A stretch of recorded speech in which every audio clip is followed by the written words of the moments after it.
Աստվածաշնչյան ընթերցանություն ամեն առավոտ, հունիսի 29։ Աստված հույսով ննջողներին կբերի նրա հետ։ Առաջի Թեսաղոնիկեցիներին 4:14։ Եկեք չմտածենք, թե հոգին անտարբեր քնած է։ Այս պահից ինձ հետ ես լինելու դրախտում, շշնջում է Հիսուսը յուրաքանչյուր մահացող հավատացյալի։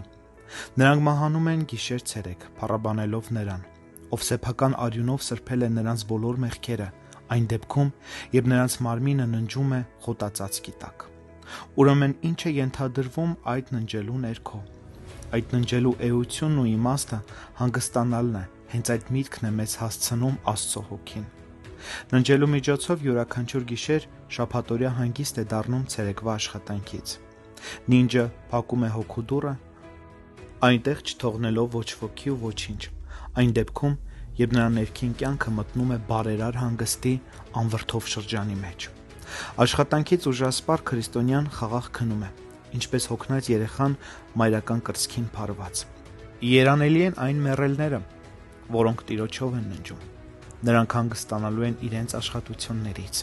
նրանց գործերը պիտի հետևեն նրանց։ Նրանց խաղաղ հանգիստը երբեք չի խախտվի,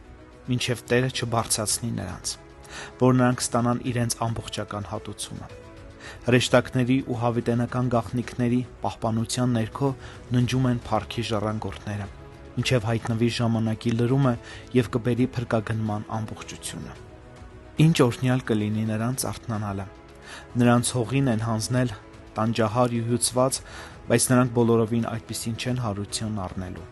Նրանք ննջել են կնճիռներով պատված,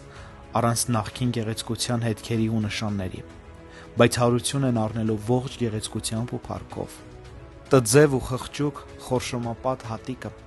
հողից դուրս կգա որպես հրաշալի ծաղիկ։ Գերեզմանի ձմեռային ցուրտը իր տեղը զիջում է փրկագնման տաք գարնանը և փառքի պայծառ ամռանը։ Երանելի է այն մահը, որի միջոցով աստվածային զորությունը մեր հագից հանում է աշխատանքային հագուստը և հագցնում է անապակության պսակազգեստը։ Երանելի են Հիսուսով ննջածները։